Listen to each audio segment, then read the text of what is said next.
नीलू एक छोटी सी प्यारी बच्ची थी जिसे चित्र बनाना बहुत पसंद था। लेकिन उसकी पुरानी पेंसिलें घिस गई थी और नई पेंसिल खरीदने के लिए उसके पास पैसे नहीं थे। एक दिन जब वह स्कूल से घर लौट रही थी तो रास्ते में एक बूढ़ी अम्मा मिली। उन्होंने नीलू को एक रंगीन पेंसिल दी और कहा, यह कोई साधारण पेंसिल नहीं है, यह जादुई है। इससे जो भी बनाओगी वह सच हो जाएगा। नीलू पहले तो हैरान रह गई, लेकिन उसने खुशी खुशी पेंसिल ले ली और घर आ गई। उसने सोचा कि यह सच में जादुई होगी या नहीं।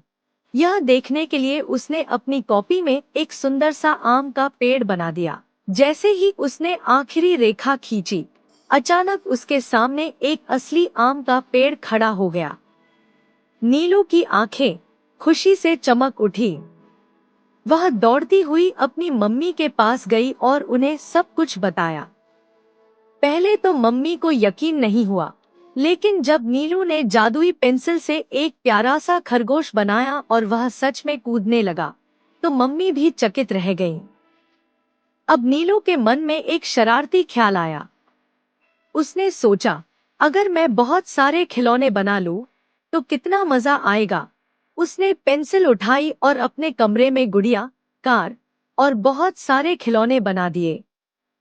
देखते ही देखते उसका कमरा खिलौनों से भर गया। लेकिन तभी उसे याद आया कि उसके दोस्त रवि के पास खेलने के लिए एक भी खिलौना नहीं था। वह हमेशा दूसरों के खिलौनों को देखता रहता था, पर कभी किसी से मांगता नहीं था।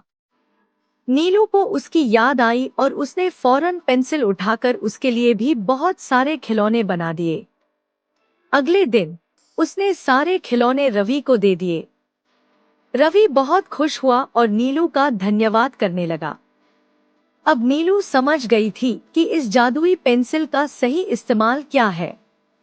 वह रोज अपने गांव में जाती और जिन बच्चों के पास स्कूल की किताबें नहीं थी, उनके लिए किताबें और पेंसिलें बनाती।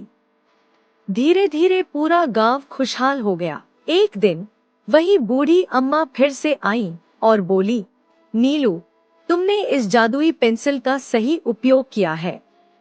अब यह तुम्हारे पास हमेशा रहेगी।